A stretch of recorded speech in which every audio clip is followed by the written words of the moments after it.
네, 대장동 위례신도시 개발 비리를 수사하고 있는 검찰이 이재명 더불어민주당 대표의 구속영장을 청구할지 조만간 결정하겠다고 밝혔습니다.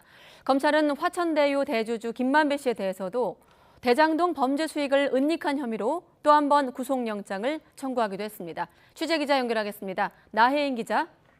네, 서울중앙지방검찰청입니다. 네, 이르면 이번 주에서 금명간 조만간으로 바뀌었는데 이재명 대표가 2차 조사를 받고 돌아간 지 나흘이 됐습니다. 구속영장 청구가 임박한 것으로 보면 되겠습니까? 네, 서울중앙지검 관계자는 오늘 지금까지 수사한 내용과 두 차례 소환조사 결과를 검토해 이재명 대표에 대한 구속영장 청구 필요성을 조만간 결정할 예정이라고 밝혔습니다. 이 대표의 진술 태도나 수사 경과를 종합하면 추가 소환 필요성은 크지 않다고도 했습니다. 이어 이 대표에게 본인이 직접 보고받고 승인하고 결재한 사항에 대해 물증을 제시하며 물었지만 2차 조사에서도 일방적인 입장을 내세우며 구체적인 답변을 피해 아쉽다고도 덧붙였습니다. 검찰 관계자는 또 이른바 친명계 좌장이라고 하는 정성호 민주당 의원이 이 대표의 최측근이자 공범인 정진상 전 실장과 김용 전 부원장을 접견한 것도 엄중히 보고 있다고 했습니다. 수사 과정에서 진술 거부권을 행사하는 이들에게 마음을 단단히 먹어라, 알리바이를 만들라고 한 건 당사자들뿐만 아니라 앞으로 이 대표 재판과 관련해 입단속을 시킨 게 아니냐고 강하게 비판했습니다. 또 이런 부분 역시 이 대표의 구속영장 청구 필요성을 따질 때 함께 검토하고 있다고도 했습니다. 네, 발언 수위가 높은데 검찰이 김만배 씨에 대해서도 다시 신병 확보에 나섰죠? 네, 검찰은 오늘 화천대유 대주주 김만배 씨에 대해서도 다시 구속영장을 청구했습니다. 지난해 11월 구속기간 만료로 석방된 지 2달여 만입니다.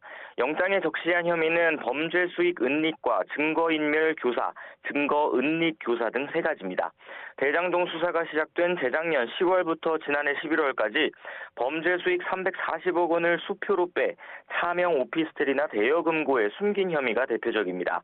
검찰은 지난달 김 씨의 측근 화천대유 이한성 대표와 최우향 이사를 구속 기소할 때 은닉 재산 규모를 275억 원으로 봤는데 이번에는 70억 원 가까이 늘었습니다.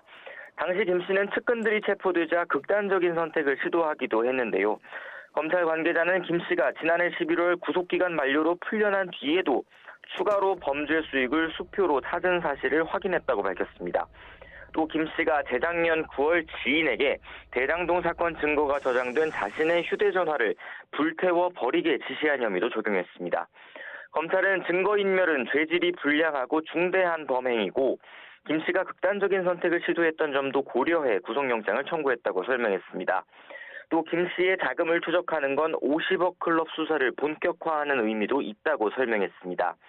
김 씨의 신병을 확보해야 각종 로비 의혹의 진상을 밝힐 수 있다는 겁니다. 검찰은 지난주 김 씨가 곽상도 전 의원 아들을 통해 뇌물을 준 혐의에 1심 법원에서 무죄를 받자 항소심에서 이를 뒤집으려는 강한 의지도 내비치고 있습니다.